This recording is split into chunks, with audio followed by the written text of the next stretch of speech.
Innal hamdalillah nahmaduhu wa nasta'inuhu wa nastaghfiruh wa na'udzu billahi min shururi anfusina wa min sayyi'ati a'malina.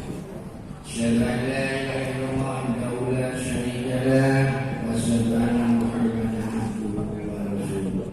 Amma ba'du. Bapak Ibu jamaah Masjidil Islam yang dirahmati oleh Allah, alhamdulillah pada malam hari ini kita semua masih diberikan oleh Allah nikmat kesehatan, nikmat waktu luang, sehingga kita bisa hadir untuk melaksanakan sebagian daripada rutinitas kita, yaitu thalabul ilmi di Masjidil Islam. Mudah-mudahan apa yang disampaikan oleh Ustaz nanti menjadikan kita menjadi lebih baik dunia maupun akhirat. Amin. Salawat dan salam semoga tetap terlimpahkan kepada Nabi Muhammad, keluarga, sahabat dan para pengikutnya, dan selalu kita nantikan syafaatnya di yaumul qiyamah. Bapak Ibu jamaah Masjidil Islam yang dirahmati oleh Allah,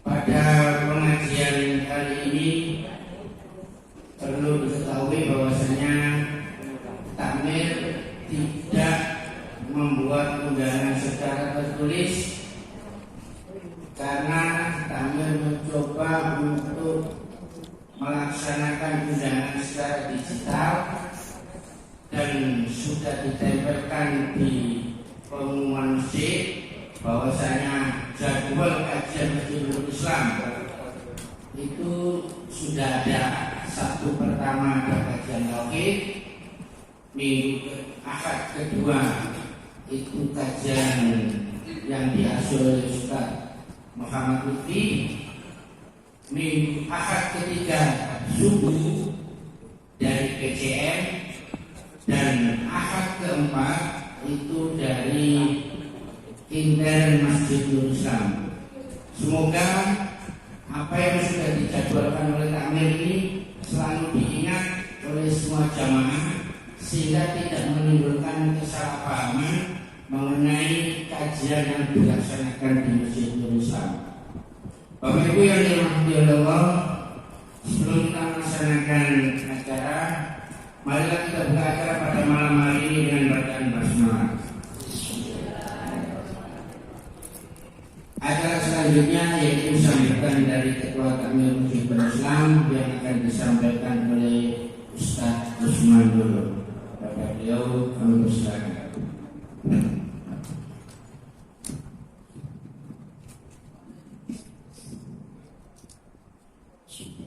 Assalamualaikum warahmatullahi wabarakatuh. Alhamdulillahirabbil alamin wa bihi nasta'inu wa nastaghfiruh. Asyhadu an la ilaha illallah wa asyhadu anna Muhammadan abduhu wa rasuluh. Allahumma shalli ala Muhammadin wa ala alihi wa sahbihi ajma'in.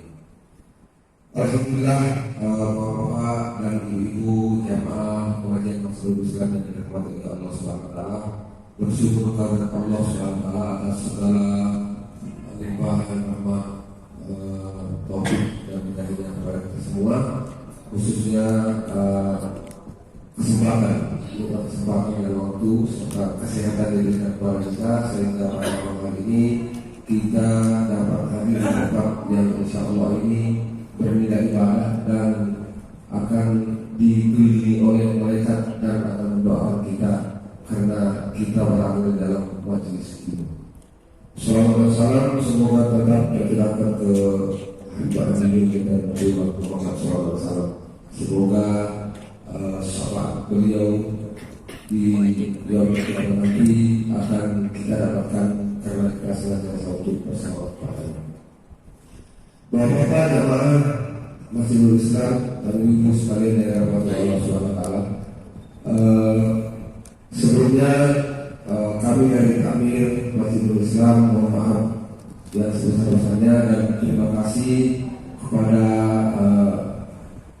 RT yang pada malam hari ini menyediakan konsumsi.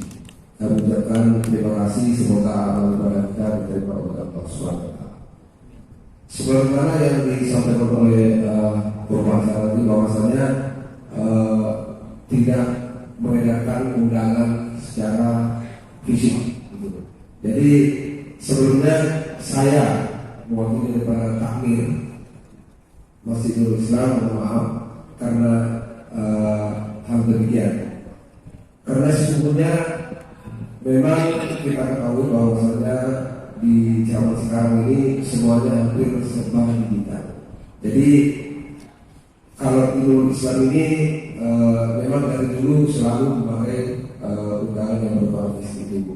Tetapi kemarin itu kami berusaha mencoba untuk menilai atau mungkin kita mencoba tes dulu kira-kira jamaah kita ini apakah ada pengaruhnya ataupun ada kalau kita mencoba untuk memberikan undangan hanya secara digital saja. Jadi undangan media di antara di grup WA ataupun di grup pengurus Masjidul Islam. Dengan harapan insya Allah Bapak Ibu sekalian, kami berharap kalau misalnya hal ini mungkin besok kita bisa kasih pendapat atau bagaimana, maka saya sebagai takmir Masjidul Islam terbuka untuk diberikan masukan. Artinya kalau memang hal seperti ini tidak perlu, jadi kita harus tetap memberikan undangan fisik, maka itu tidak akan lakukan. Kalaupun misalnya kita sepakat ataupun ada masalah, maka cukup kita undangan ke digital gitu. Jadi kami dari Masjidul Islam, saya sebagai takmir Masjidul Islam secara pribadi mewakili para pengurus agar bapak-bapak dan ibu-ibu sekalian memberikan perhatian ataupun saya mohon maaf jika ada kesalahan dalam hal ini. Mungkin demikian yang saya sampaikan pada kesempatan kali ini. Sekali lagi kami ucapkan terima kasih semua. Semoga amal ibadah kita senantiasa diterima oleh Allah Subhanahu wa taala. Assalamualaikum warahmatullahi wabarakatuh.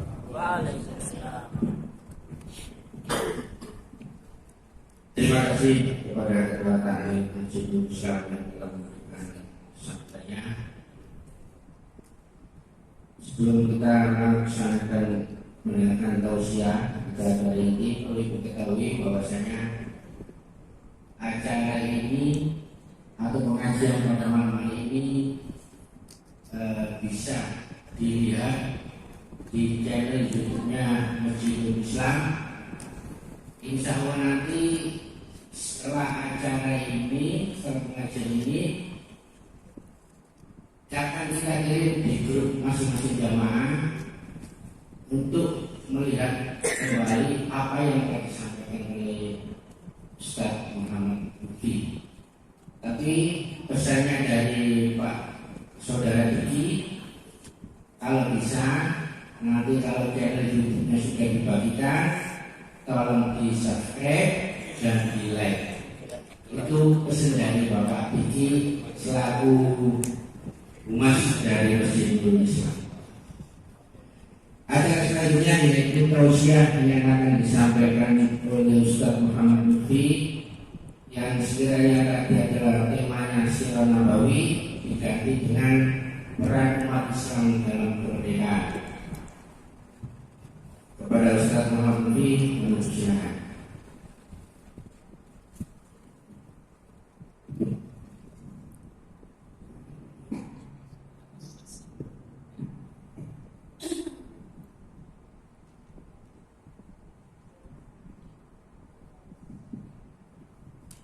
Assalamualaikum warahmatullahi wabarakatuh.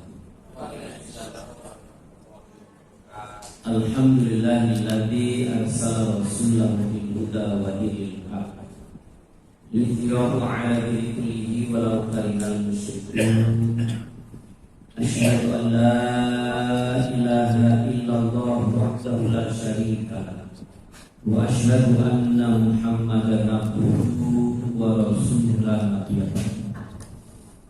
Bapak Ibu jamaah rahimahullah, selalu setiap ngaji saya mengawali dengan ajakan bersyukur kepada Allah. Mudah-mudahan karena bersyukur itulah akhirnya Allah lebih sayang pada kita. Kita bersyukur karena Allah masih memilih kita sebagai hamba-Nya yang taat mengabdi kepada Allah. Mudah-mudahan kita terus bisa mengabdi pada Allah. Semakin bertambah usia, semakin besar pujian kita kepada Allah. Semakin bertambah usia, semakin tinggi tingkat ketaatan kita kepada Allah. Amin wa ta'ala. Amin. Oke. Dan mudah-mudahan kelak di penghujung usia kita berada pada kualitas iman yang paling baik. Amin ya rabbal alamin. Bapak Ibu yang berbahagia, pada malam hari ini kalau merunut tanggalan Masehi, ini bertanggal berapa ya? Masehi 13 Agustus. Insya Allah nanti hari Kamis negara kita, bangsa kita merayakan hari ulang tahun kemerdekaan yang ke-78. Ulang tahun kemerdekaan itu seharusnya semakin tua bukan kok semakin lemah, tidak seperti usia orang, tapi semakin tua itu semakin jaya, karena semakin jauh dari penjajahan. Bapak Ibu yang berbahagia, pada malam hari ini saya sengaja memilih tema ini. Memang sejarah Sirah Nabawi itu kan memang berkisar pada sejarah, tapi karena ini ada pada momentum HUT RI, maka saya mencoba mengangkat tema yang berkaitan dengan itu. Jadi nanti Sirah Nabawi lanjutkan pada bulan berikutnya, Pak. Hadirin sekalian,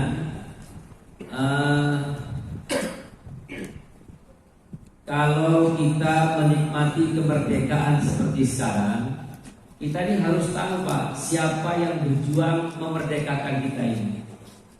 Jadi ibaratnya kemerdekaan ini sebuah hasil perjuangan, sebuah hadiah, sebuah pemberian dari seseorang. Kita harus tahu Pak, siapa yang memberi itu. Jadi kalau kita tahu siapa yang memberi, kita akan tahu kepada siapa kita harus berterima kasih. Kalau kita tahu siapa yang memberi, yang memperjuangkan, kita akan tahu kepada siapa kita ini untuk terus bermitra mengisi kemerdekaan ini. Jangan sampai salah.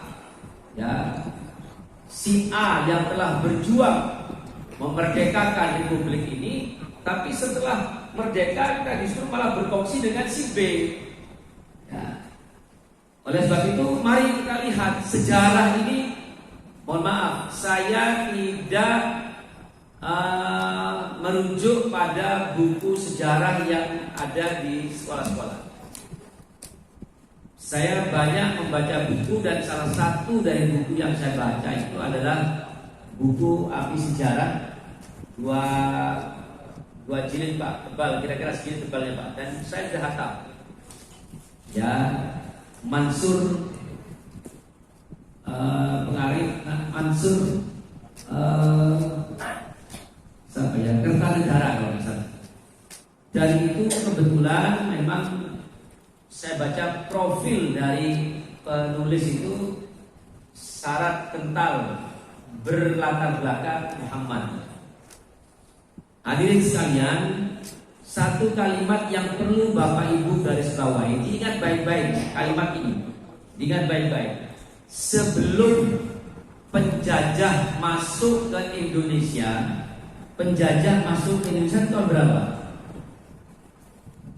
Saya ini orang IPA, tapi sekarang saya cerita sejarah ini. penjajah masuk Indonesia tahun berapa? Atau negara apa yang pertama kali menjajah Indonesia? Apa Pak? Portugis. Portugis. Yang pernah menjajah itu sinten mawon Pak? Portugis itu Eropa. Portugis itu Eropa. Terus mau balik. Belanda itu Eropa. Jepang itu kesasar Pak, Jepang itu kesasar. Salah belok. Makanya nggak suwi. Balik. Prancis, Spanyol, Eropa semua Pak. Inggris, Eropa semua. Itu Eropa semua itu. Kalau agamanya Spanyol itu Katolik, Portugis itu Katolik, Prancis Katolik, Inggris Katolik, Belanda yang Protestan. Dan dari latar belakang negaranya Eropa semua. Yang jadi masalah bagi saya itu jenengan kok cek senengin delok Liga Eropa. Ya. Oh, lain Pak ya. Itu kan liganya orang. Saya nggak ngomong gitu, oke? Ada yang ngomong itu liganya para penjajah, enggak? Ya, Liga Eropa. Dan hadirin sekalian, saya ulangi, tolong digaris bawahi. Sebelum penjajah itu masuk Indonesia, yang saya baca itu tidak ada satupun orang yang beragama Katolik di Indonesia. Apalagi gereja, belum ada Pak. Sebelum Portugis masuk Indonesia tahun 1511.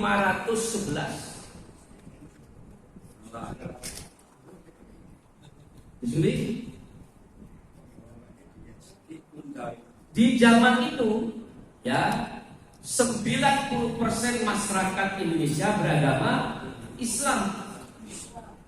10%-nya itu Hindu, Buddha dan sebagainya, juga animisme, nyembah gunung, nyembah punden dan sebagainya. Ya, bagaimana kita mau menjelaskan ini?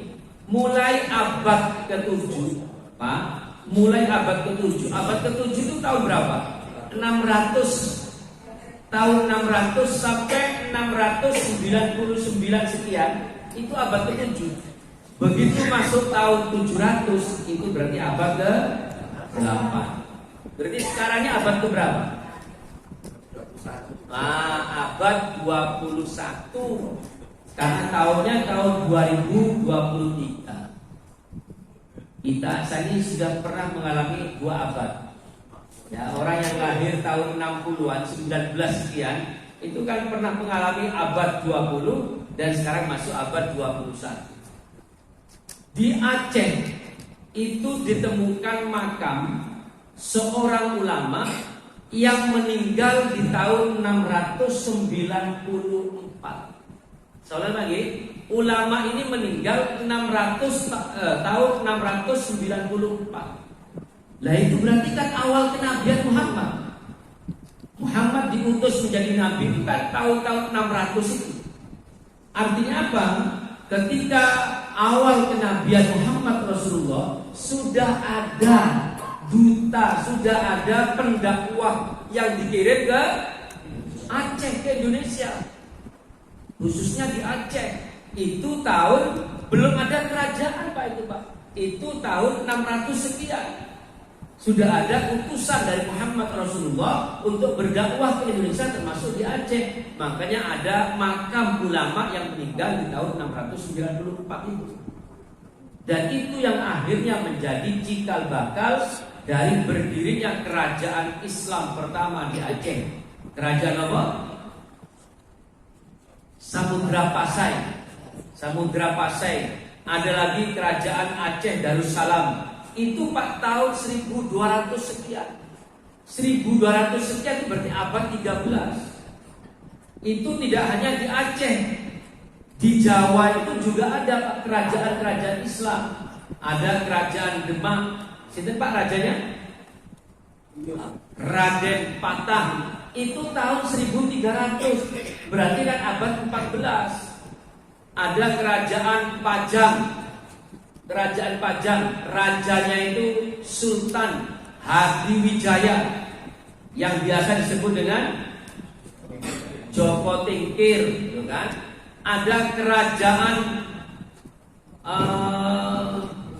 Cirebon. Loh, ada kerajaan Cirebon. Ini malah unik, Pak. Kerajaan Cirebon itu raja pertamanya adalah putra dari Prabu Siliwangi.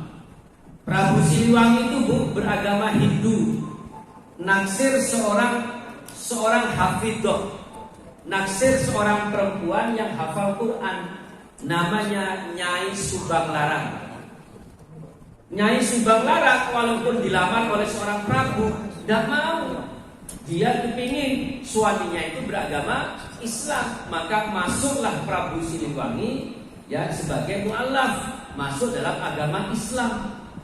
Dari pernikahan ini Prabu Siliwangi dengan Nyai Subang Larang punya 3 anak.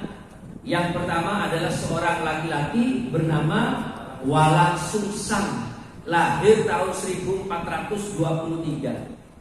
Setelah itu lahirlah perempuan Nyai Rara Santang. Ada filmnya Pak itu Pak, Nyai Rara Santang. Tapi saya terus terang saya tidak itu filmnya. Tahu nih? Oh, Rara Santang ya, yang Santang ya. Ya, lahir Rara Santang 1426. Ya, yang pertama itu Walang Sungsang, Rara Santang. Terus yang ketiga itu Pangeran Singaran, Raja Singaran. Itu tahun 1427. Anak perempuannya yang bernama Rara Santang tadi itu menikah dengan seorang sultan. Kalau sultan Pak berarti Islam apa bukan? Islam. Sultan Syarif Abdullah. Berarti ini anak mantu dari Prabu Siliwangi. Dari pernikahan Nyai Rara Santang dengan Sultan Syarif Abdullah ini lahirlah seorang ulama besar bernama Syarif Hidayatullah. Sinten Pak niki Pak? Lah, Sunan Gunung Jati itu masih di abad 14 Pak. Ada lagi kerajaan Mataram. Ya, itu pun juga kerajaan Islam. Di Kalimantan itu ada kerajaan Banjar, kerajaan Kutai. Ya, di Sulawesi itu ada kerajaan Goa, rajanya Sultan Alauddin. Loh, di Maluku tuh Pak sekarang jenengan kalau mendengar Maluku kan apa ya? Seakan-akan Ambon yang mayoritas adalah non-muslim.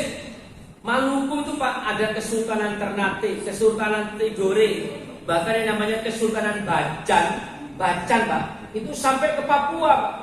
Sampai ke Papua. Yang namanya Maluku itu Pak berasal dari kata al-mulk. Tabarakalladzi biyadihil mulk. Awal juz yang 29 ya, al-mulk, raja. Bahkan tanah Maluku itu Pak dapat julukan Jaziratul Mulk, tanahnya para raja. Itu dulu. Sekarang kita begitu mendengar Maluku identik dengan Ambon yang mayoritas penduduknya yang namanya Manila, Filipina. Saya itu baca sejarah itu tapi sampai sekarang belum percaya saya. Tapi faktanya begitu. Manila itu Pak, Filipina 100% Pak penduduknya itu muslim Pak. 100% penduduknya muslim. Waktu itu Pak, Manila itu berasal dari kata fi amanillah, di bawah lindungan Allah. Kurang apa ini? Jadi sejarah ini mengatakan memang mayoritas penduduk kita dulu adalah beragama Islam. Memang ada kerajaan-kerajaan seperti Singosari, Mojopahit, itu memang bukan kerajaan Islam. Ini hadirin sekalian. Ya, menurut saya Pak, jangan menyalahkan nenek moyang kita. Terus kok iso penjajah iso melebur di opo? Ya, yang namanya kerajaan itu Pak, ya mereka itu hidupnya sendiri-sendiri Pak. Ya, Mojopahit mengatakan Masyo Singosari, bo apa no, sing penting Mojopahit aman. Ya, yang Pejajaran mengatakan begitu. Ngerti Mojopahit diserang, sing penting Pejajaran aman. Sing penting mereka itu hidupnya sendiri-sendiri. Adapun negara Eropa ini Pak saat itu sudah merupakan sebuah negara dengan infanterinya, dengan kavalerinya, sampai akhirnya hadirin sekalian tahun 1511 Portugis masuk ke Indonesia. diawali dari runtuhnya kerajaan Granada, kerajaan Islam terakhir di Spanyol. Di Spanyol itu Pak ada 5 kerajaan Islam. Terakhir itu Granada. Begitu Granada jatuh pada pasukan salib tahun 1492 di bawah pimpinan Paus Ferdinand yang ke-6 dan Ratu Isabella, maka dibuatlah perjanjian. Nanti silakan dilihat di Google Pak. Perjanjian Tordesillas tahun 1494. Jadi kekalahan Granada itu Pak, orang Spanyol, Pak pernah mendengar namanya Cordova. Oh, itu identik dengan Islam. Hancur semuanya hadirin sekalian. Waktu itu orang Spanyol diberikan 3 opsi, 3 pilihan. Yang pertama, kamu tetap berislam, tapi kamu tinggalkan Spanyol. Opsi yang pertama. Yang kedua, kamu tetap di Spanyol, tapi kamu pindah agama Katolik. Yang ketiga, kamu tetap di Spanyol, kamu tetap berislam, tapi udah sampai konangan. Nek konangan dipotong kepalanya, kupingnya, bahkan dibunuh. Akhirnya Pak eksodus besar-besaran, ono sing delik yang konangan dipateni dan sebagainya. Itu ketika Islam kalah di Granada. 1494 ada sebuah perjanjian namanya Perjanjian Tordesillas. Salah satu isi dari Perjanjian Tordesillas itu hadirin sekalian memberikan kewenangan kepada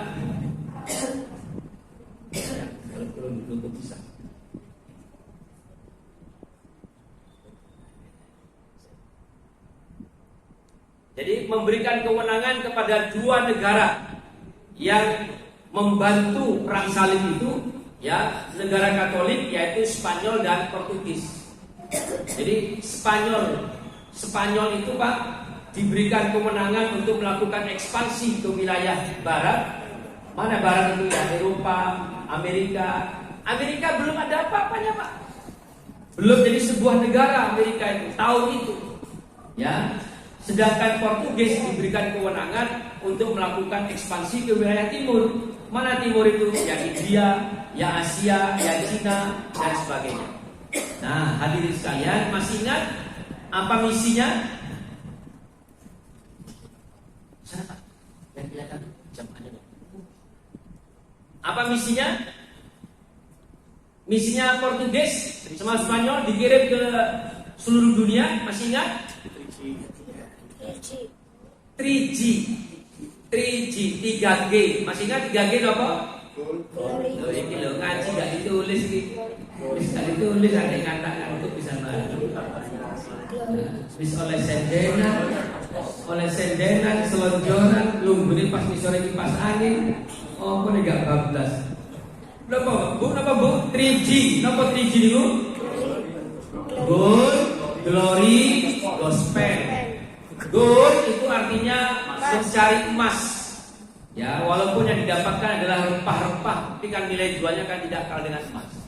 Ya, mereka melakukan ekspansi kemana-mana untuk mencari gold itu. Yang kedua, glory. Apa glory itu? Memperluas kekuasaan dengan apa? Nodongkan pistol, senapan, menjajah. Lah penduduk kita masih katuan cekak. Ya, lo betul Pak. Jadi sangat jauh sekali. Ya, mereka sudah pakai seragam lengkap, mereka sudah terlatih, terdidik, sementara penduduk kita masih primitif sekali. Jadi jangan menyalahkan nenek moyang kita, kok cek goblok mau ngapunten, kok iso dijajah sampai sekian tahun. Mohon maaf, bukan karena itu. Mereka ini masih kecil, mereka belum punya perlengkapan, sedangkan mereka yang menjajah itu sudah sebuah negara yang kuat.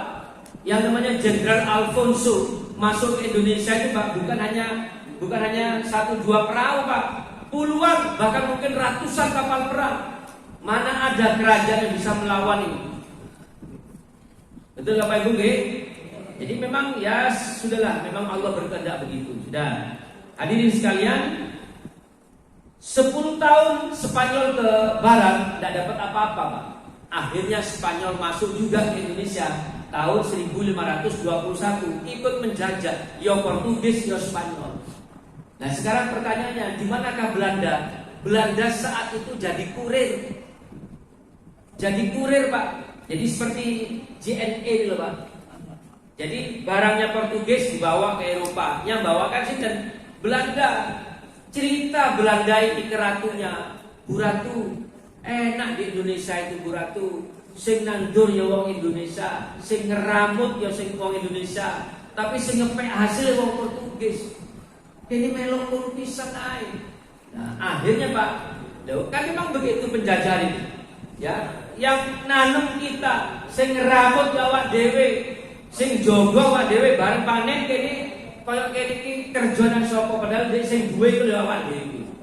Dipek lang-lang. Nek di meden-medeni mek bedil kosong paling-paling. Seperti itu Pak, penjajahan itu.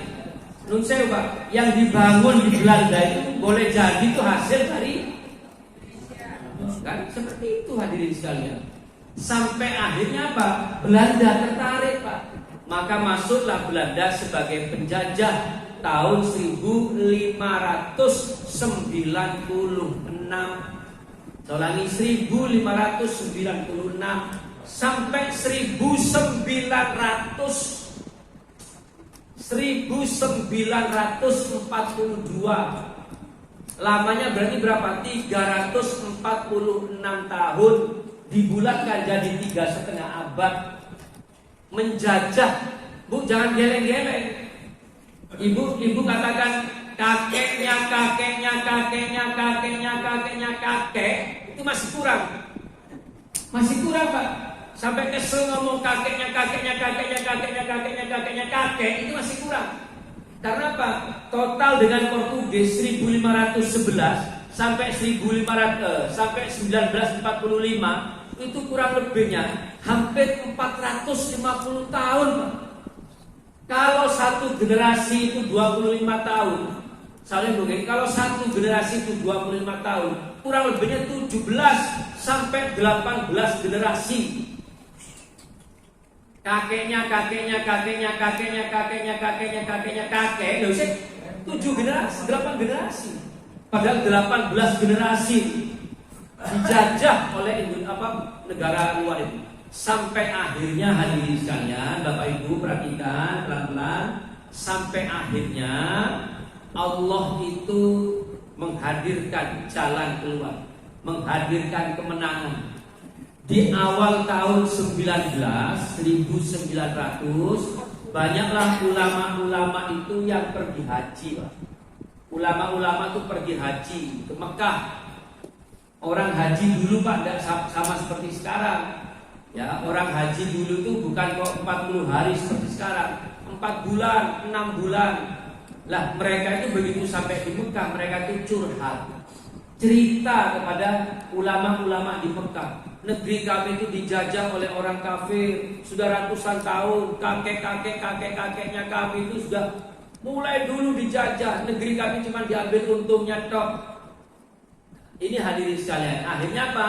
Karena empati, karena rasa kepedulian sesama muslim, maka ulama-ulama di Saudi itu mengirim, perhatikan mengirim syekh.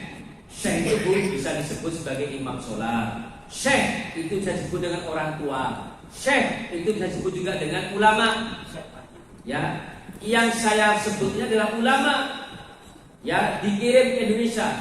Ya, ada Syekh Idrus, ada Syekh Ahmad bin Abdullah dari Saudi. Mereka diutus ke Indonesia untuk mendidik, untuk memberikan stimulus, merangsang perjuangan kemerdekaan Indonesia. Ya, maka berdirilah, perhatikan baik-baik, tanggal 17 Juli 1905 berdirilah organisasi Islam pertama di Indonesia bernama Jamiatul Khair. Jamiat Khair, jamiat itu perkumpulan, khair itu kebaikan. Jadi berkumpulnya orang-orang baik, biasa disebut dengan Jamiatul Khair di Jakarta. Muridnya orang-orang hebat. Ada Saman Hudi di Surakarta, ada Ahmad Dahlan di Yogyakarta, ada Cokro Aminoto di Surabaya. Namanya Pak Hos Cokro Aminoto. Ya, disembunyikan. Host itu apa, Pak? Haji Umar Said. Hostnya disingkat. Cek gak ketoro nek Islam disebut Cokro Aminoto, mendirikan sekolah politik dan salah satu muridnya adalah Insinyur Soekarno. Silakan dilihat penilai gang 7 ada rumah Cokro Aminoto. Saya sering ngaji di depannya itu di toko buku itu, Pak. Itu hadirin sekalian, ini fakta. 17 Juli 1905, belum lengkap 4 bulan ya, Syekh saya ini, Pak, belum lengkap 4 bulan Syekh saya ini mendidik tokoh-tokoh Indonesia. Maka Bapak Saman Budi mendirikan Syarikat Dagang Islam tanggal 16 Oktober 1905. Tahun sama, dari Juli ke Oktober, semangat ini sudah muncul. Mendirikan Syarikat Dagang Islam. Apa yang dimaksud? Orang-orang yang berdagang di pasar Klewer, di mana itu, Bu, dipanggili, wes gak usah melok londo, ayo tak badani.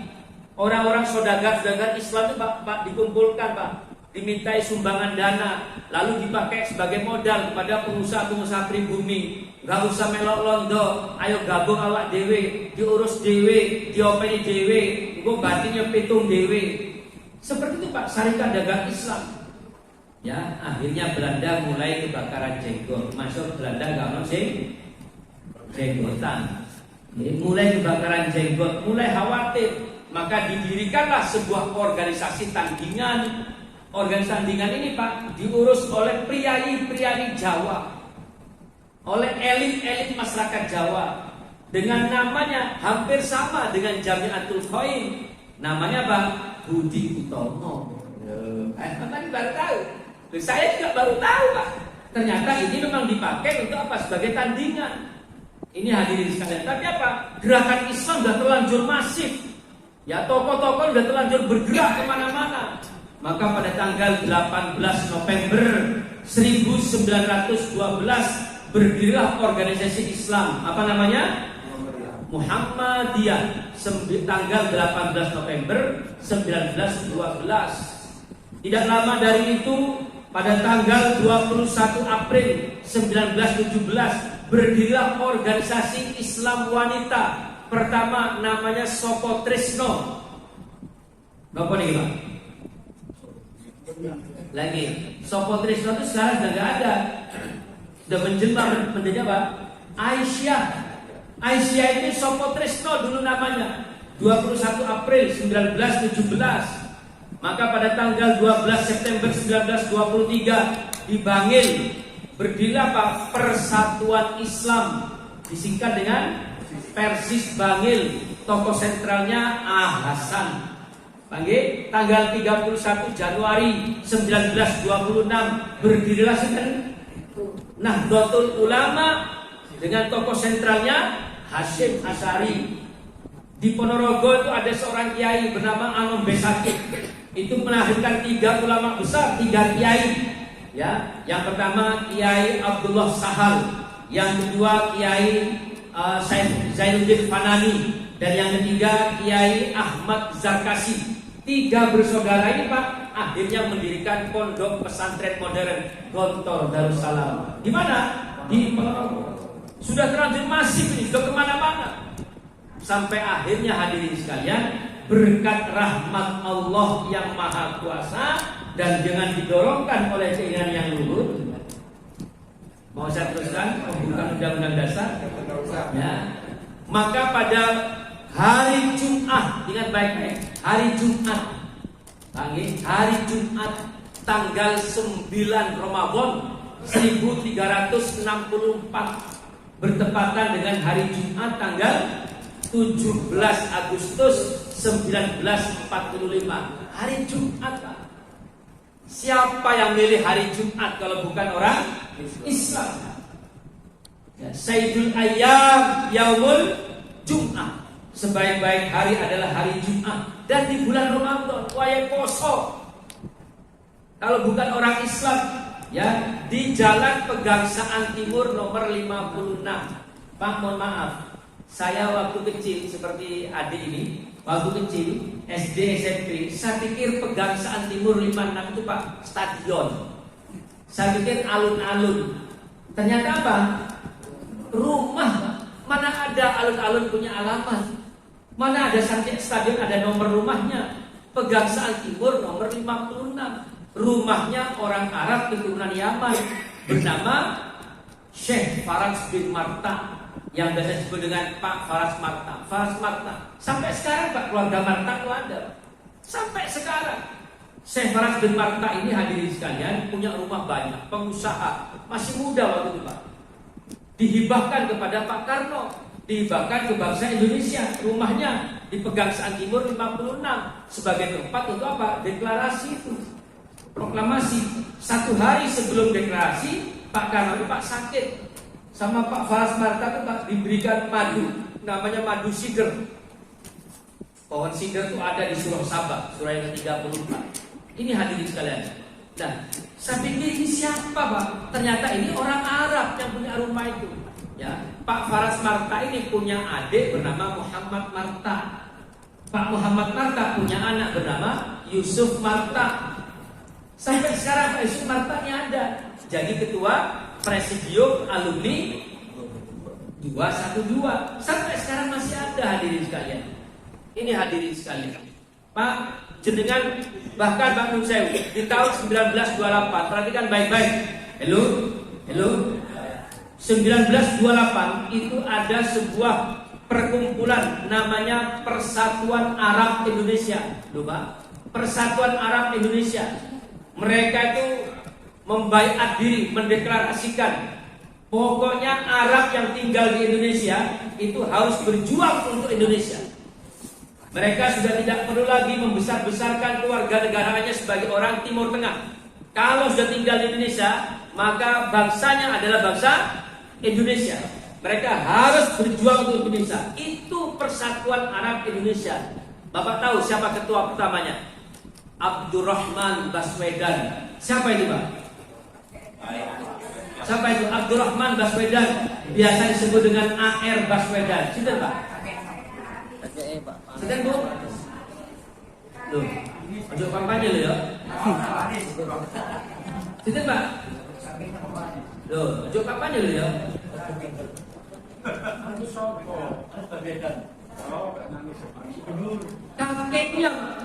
Kakeknya Pak Anies Baswedan. Ya, bahkan beliau inilah yang akhirnya apa? Keliling ke Timur Tengah, biaya sendiri, memperkenalkan kepada negara-negara di Timur Tengah bahwa Indonesia itu sudah merdeka. Makanya kemerdekaan itu pertama kali yang mengakui Mesir, Palestina, Afghanistan, Lebanon, Yordania tahun 1947.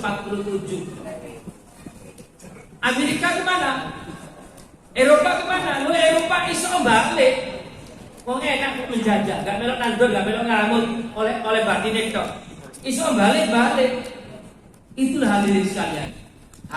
Akhirnya ya berkat rahmat Allah yang Maha Kuasa pada tanggal 17 Agustus 1945 kita mendeklarasikan, kita memproklamirkan kemerdekaan kita. Betul Bang? Berarti yang banyak berkontribusi ini sinten Pak? Halo. Orang Muslim. Walaupun kita tidak memungkiri ada di Gusti Ngurah Rai, ya, ada orang-orang yang di luar Islam ada, tapi mayoritas itu adalah umat Islam. Punten, bagi-bagi kotak ini punten. Kok cek mentolone sing ngomong bolak-balik ini mau gak jika apa-apa. Mana si karek ngurungokno sendenan surat barang asal kotak bisian. Iya. Iki asih durung karuan sing durung jelas oleh kok enggak iki. Nek ya paling sing gak kemana di sing akhir. Kemudian akhirnya hadirin sekalian, salah satu produk dari kemerdekaan itu lahirnya Pancasila. Bapak Ibu, perhatikan siapa tokoh yang berperan dalam kelahiran Pancasila. Saya sebutkan 5 tokoh. Yang pertama, Ki Bagus. Sinten? Loh, Nah ini sejarah mulai aku nggak ceramah tak kayak soal-soal pilihan ganda ya. Ki Bagus Hadi Kusumo ini mewakili Muhammadiyah. Kasman Singo Dimejo mewakili Muhammadiyah. Wahid Hasim, bukan Hasim Asyari Pak, ini udah putranya Pak. Wahid Hasim mewakili Nahdlatul Ulama. Ada Pak Hatta, ada Tengku Muhammad Hasan dari Aceh. Mereka merumuskan Pancasila. Dan perhatikan baik-baik Bapak Ibu. Pun nggih pun asal doyo nggih. Bisa balik nangarep pisan aja. Nggih, maka muncullah rumusan 5 sila yang disebut dengan Pancasila. Sekarang kita lihat Pak, mulai sila pertama sampai sila terakhir. Kemanakah arahnya? Seperti apa warnanya? Aromanya kemana? Sila pertama loh Bapak. Ketuhanan yang Maha Esa. Ini kira-kira kemana arahnya ketuhanan Maha Esa ini?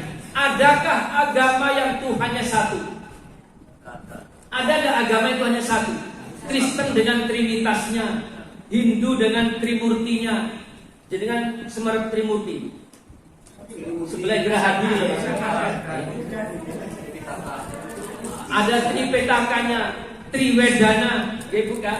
Ini semua. Adapun Islam, ya qul huwallah ahad. Hanya ini Pak. Makanya mereka itu cemburu, gerah mereka itu kepingin sila pertama itu dihabiskan, diganti dengan 3 sila. Kalau bisa cukup 1 sila. Karena apa? Sila pertama itu tidak menyertakan mereka semua itu. Ini kalau tidak muncul dari otaknya orang Islam, tidak mungkin melahirkan kalimat ketuhanan yang Maha Esa. Betul Bang? Yang kedua, apa Pak? Kemanusiaan yang adil dan beradab. Adil, adab itu bahasa Al-Quran. Mereka itu Pak dijajah selama 450 tahun oleh Portugis, oleh Belanda. Bahasa kita ini sudah banyak tercampur oleh bahasa Belanda. Saya berikan contoh, Pak, bungkusnya surat itu apa Pak?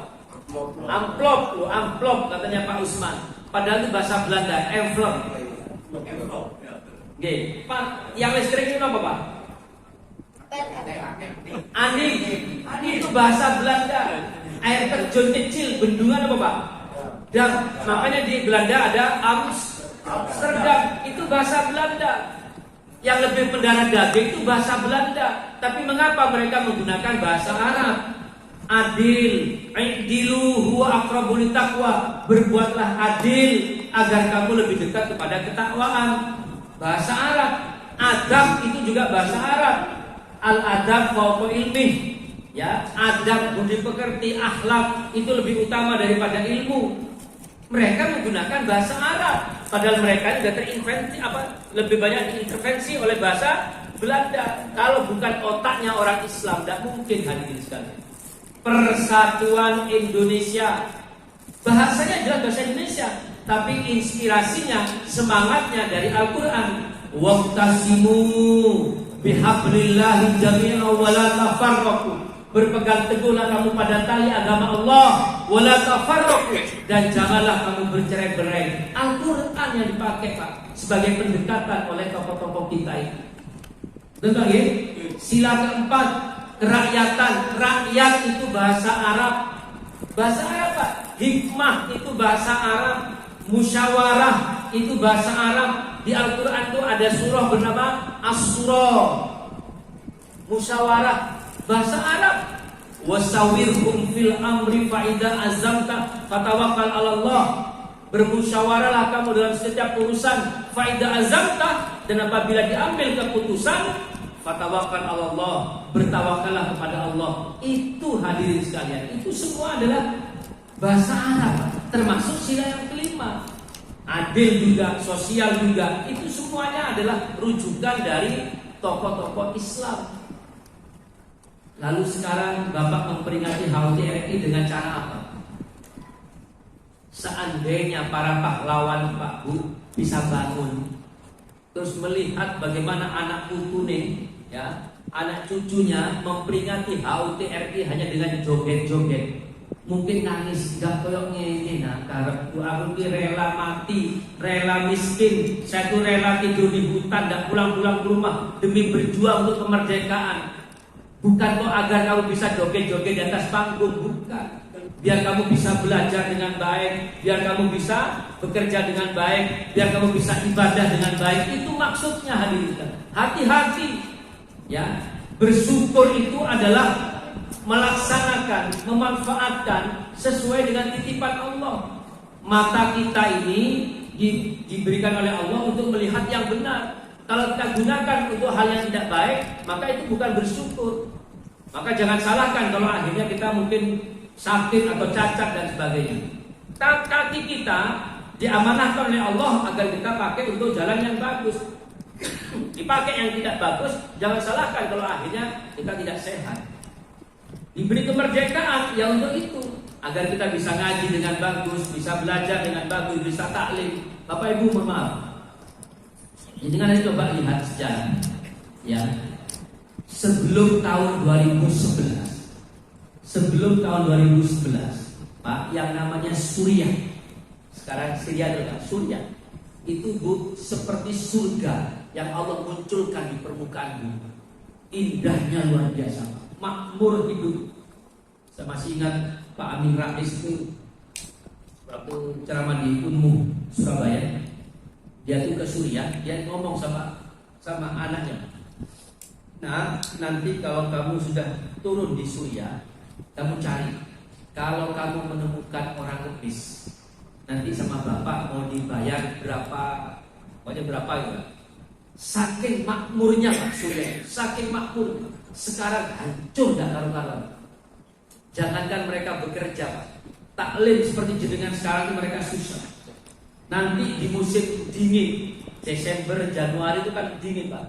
Mereka tuh tinggal di bunker-bunker, tinggal di bangunan-bangunan bawah tanah. Karena Pak mereka tidak punya selimut, mereka tidak punya penghangat.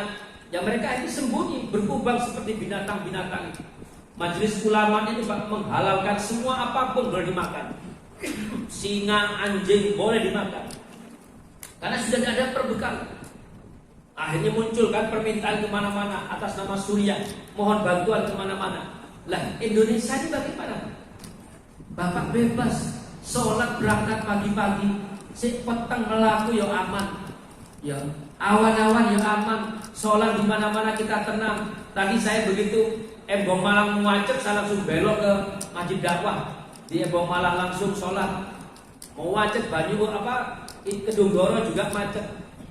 Bareng mlebu Banyu Urip gak macet tapi tutupan kabeh. Saya lewat sana tadi tutup. Lewat sini Ilham terus lurus ini ya, ditutup Pak, tapi yang tegak diterabas gak nyampe-nyampe. Amit meremah. Semuanya enak di Indonesia ini Bapak Ibu, belum betul. Tapi ingat, kalau nanti kita tidak menjaga, bukan tidak mungkin Suriah itu jauh lebih indah daripada Indonesia ini Pak. Sebelum mereka hancur lebur. Hati-hati Pak. Kalau nanti Indonesia ini lengah, maka bukan tidak mungkin kita hanya jadi penonton. Hanya jadi penonton.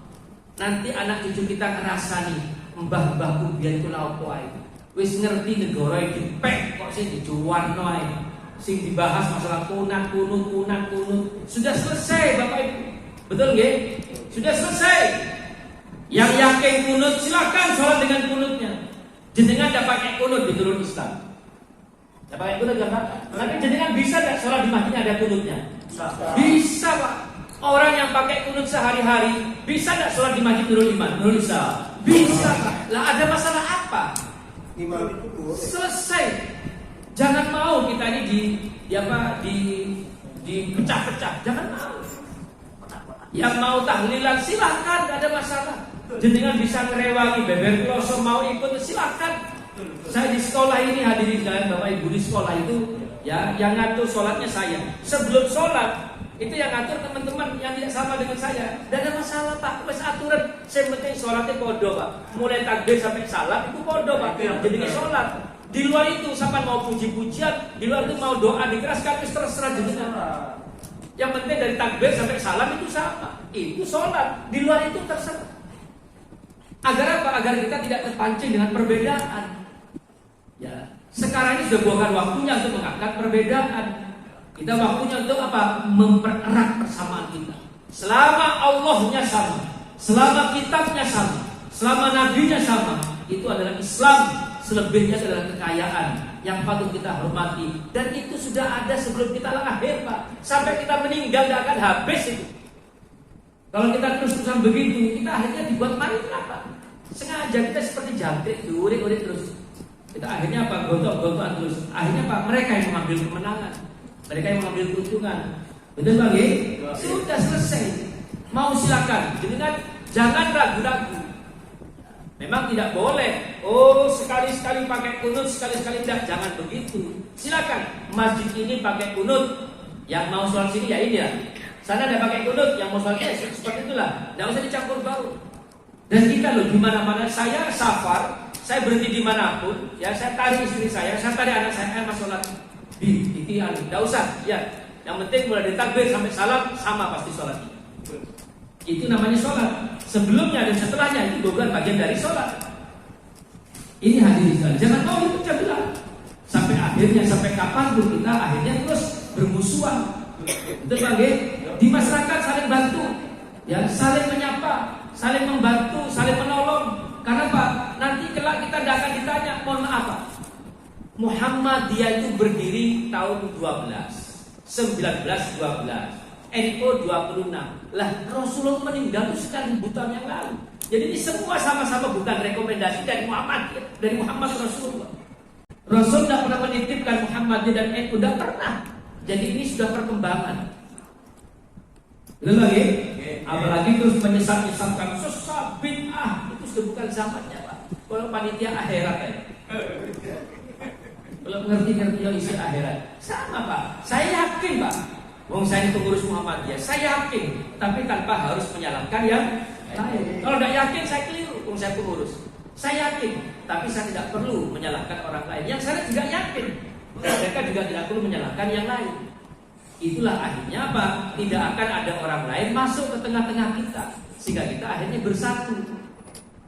Kiai Haji Muhammad Dahlan sama Kiai Haji Hasyim Asy'ari berguru pada kiai yang sama. Di Semarang itu Pak ada dulu namanya Kiai siapa? Soleh Darat. Dari guru yang sama. Dari guru yang sama. Hanya apa? Karena Kiai Haji Muhammad Dahlan mendirikan sekolah dan Kiai Haji Hasyim Asy'ari mendirikan pesantren. Akhirnya Pak, basic dakwahnya berbeda. Pesantren dengan sekolah berbeda. Tapi semuanya sama, berguru dari orang yang sama. Makanya jangan mau dipecah belah. Yang Muhammadiyah silakan yakin dengan Muhammadiyah, tegakkan syariatnya tanpa harus menyalahkan orang lain. Yang Nahdlatul Ulama silakan yakin rawat masjidnya tanpa harus menyalahkan orang lain. Sehingga apa? Orang lain nanti akan digigit jari. Karena apa? Kita tidak bisa disela di tengah-tengah. Nah sekarang Bang sengaja Bang dipecah belah. Untuk Bapak Ibu inilah kita melihat fakta bahwa sejarah Indonesia ini tidak lepas dari peran umat Islam. Dan saat itu umat Islam itu tidak terkotak-kotak. Begitu Allahu Akbar, baik itu siapa, dari masjid mana, dia akan keluar membela Indonesia. Cukup dengan kalimat Allahu Akbar.